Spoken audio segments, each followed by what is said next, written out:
Okay, so in the last video, kind of laid out in a practical way where we're going with this material on free exercise. This video is going to be a little less practical in the sense that I'm not really talking here about rules that you can apply on an exam or on the bar exam. You know, in law school, of course, and especially now it seems with whether it's all doing online cleaning, online presentations, that it's tempting to focus much more on just, okay, here's what you need to know for the exam, right, and move on. But let's try to keep in mind that this is much more of an intellectual heavy lift, right, law school, than just that, as Lainey now is flirting with knocking over the camera. That's a first. But, you know, the long and the short of it is, yes, we want to get down, here are the rules you need to apply for the exam, but we also want to talk about really where is the Supreme Court, where is it now, where is it maybe going. I especially want to take the opportunity to talk about that with regard to the free exercise clause, because I've done quite a bit of research and writing on the topic. So I want to take a minute, again, before we move into more concrete material, to talk about where the court's headed, and also about some current events that you really need to keep an eye on, because this is going to get litigated here pretty soon. Okay, there are different views about what free exercise means, right? So, you know, obviously there's the free exercise clause in the Constitution. It applies to states through the 14th Amendment, right? Due process clause. It applies to the federal government on its face.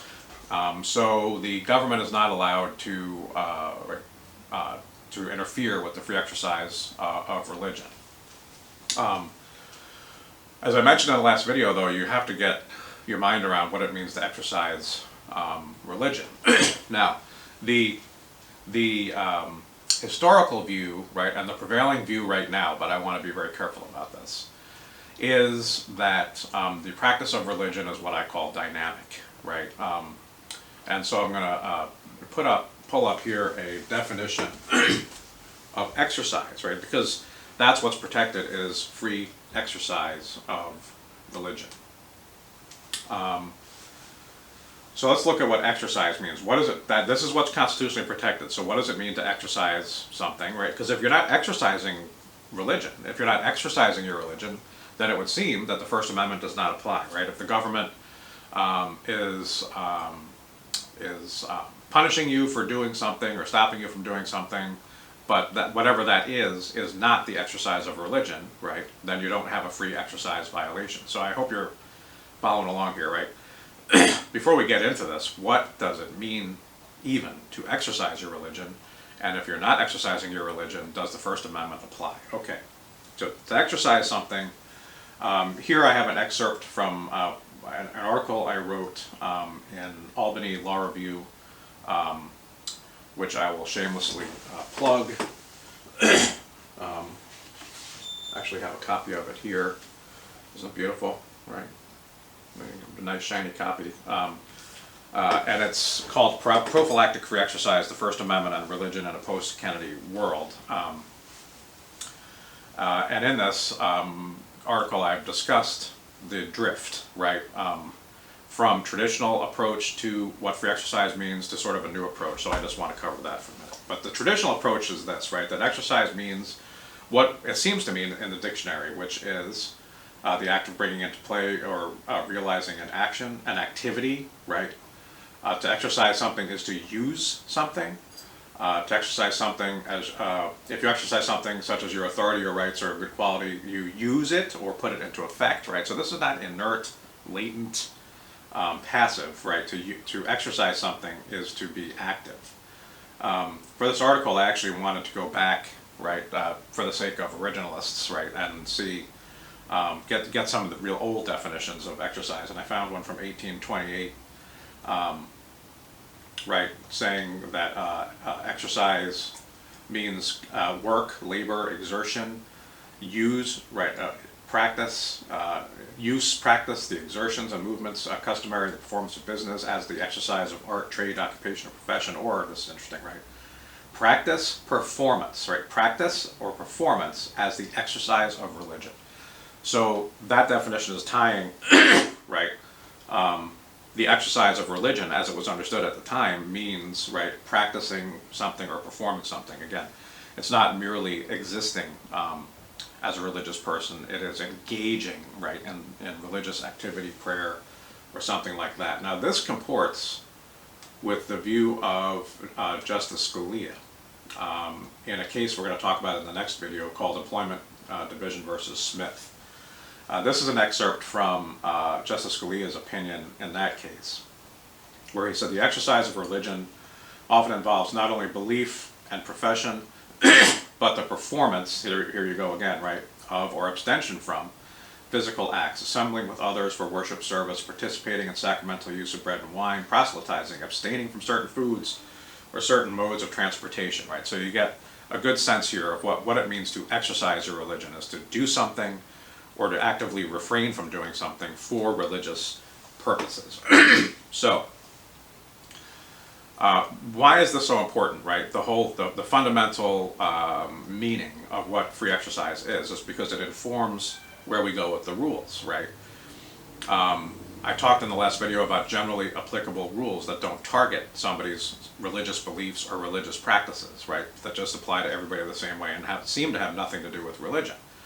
Under Justice Scalia's view here, right, and this does seem to comport with the common definition of exercise, right, a law that is generally applicable and everybody has to obey regardless of their religious beliefs, and a law that seems to have nothing to do with religion or religious beliefs, right, is not targeting free exercise, right? It is not stopping you from doing something that's religious, certainly not because it's religious, right? And it's not forcing you to refrain from doing something that's religious because of its religiosity. Now, what you want to watch out for, and this is just in practice, I'm not talking about applying this on an exam, and as somebody who's a lawyer and who follows these things, there appears to be a drift now on the court toward what I call prophylactic free exercise, and no, it doesn't mean that. Prophylactic means, right, protective. The court seems to be moving in the direction of saying that it could be a free exercise violation, not just for a government to specifically target religion, right, or to develop laws, draft laws, as I mentioned in the first video, right, where there are exceptions, right, where that look like they're being used to target religion, or there are built-in hearings, right, individualized decision making that looks like it's being used to target religion, right. It looks like the court is moving in the direction of saying that, you know, not only do those laws potentially violate free exercise principles, but even generally applicable laws do, if they offend a person's religious sensibilities, right? You need to be aware of you know, I should really say you need to be careful about distinguishing between constitutional issues around religion and statutory issues around religion. I don't mean to confuse things, but there is a federal law, and a lot of state laws states have similar laws, called the Religious Freedom Restoration Act, or RFRA, right?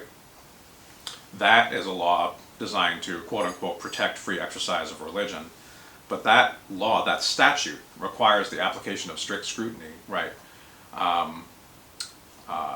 Even when somebody is claiming that a generally applicable and neutral law, right, burdens their religious beliefs. So that statute has a different set of rules than the constitutional rules that we are going to be talking about, so you want to be careful. This is constitutional law, right, so we're not applying RFRA, right? RFRA is a statute. But RFRA purports to protect free exercise, and of course the First Amendment protects free exercise, right? They both use the terms free exercise. So when you see the Supreme Court saying that something is something implicates free exercise in the context of a RFRA case, that same reasoning would tend to translate over, right, to First Amendment cases. Even if different tests apply, once you get under free exercise, the threshold question is, does this law burden free exercise, right?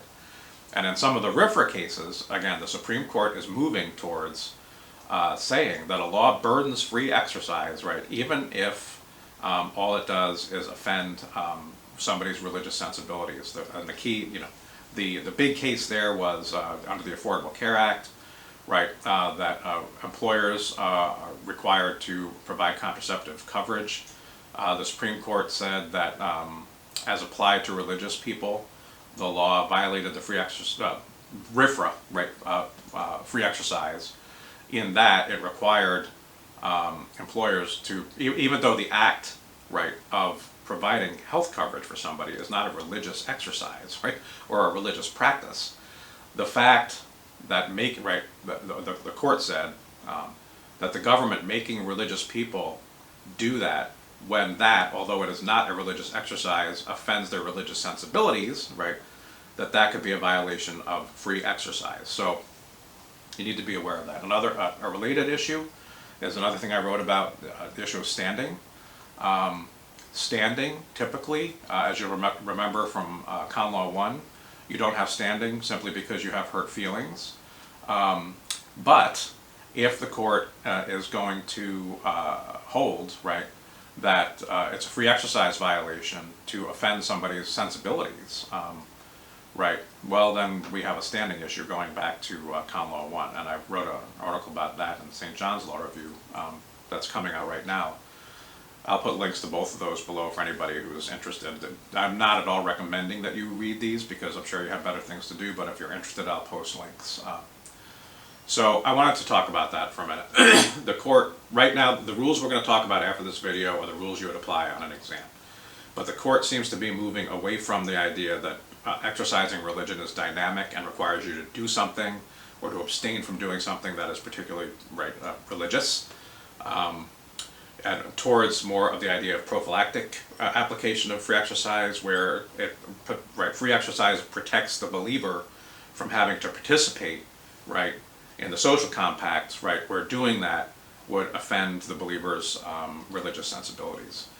So that's an issue. Standing is an issue, right? These standing cases are going to get more interesting. Finally, before we launch into how to apply these rules, please make sure you're paying attention. I know most of you probably have seen this on the news, right? Current events, we have Pastor Rodney Howard Brown down in Riverview, who was arrested for holding an assembly and encouraging his flock to attend church services that were packed, crowded, and this, of course, was in violation of the social separation rules that were enacted in Hillsborough County. So we're going to come back to that when we talk about how do you apply strict scrutiny, right? Because as you know from your reading and from our brief discussion in video 1 about free exercise, sometimes in the free exercise case you would apply strict scrutiny. Now, strict scrutiny, as you know, has a lot of teeth, but sometimes the government can survive strict scrutiny if it can argue, right, that what it's doing is the only way to save people's lives. Don't forget about that. So we will talk more about that later, but I wanted to continue our discussion of free exercise. If you found this video confusing, just disregard it, frankly, because again, we didn't just talk about the rules you need to apply on an exam, but I find this stuff to be interesting, so I wanted to share some of that, and we'll be back shortly with some more practical discussion. The next video will be about Employment Division versus Smith, Justice Scalia's discussion of generally applicable laws, and that case forms the basis for what is currently, right, the state of the law, but we'll see where that goes. So hang in there for the next video.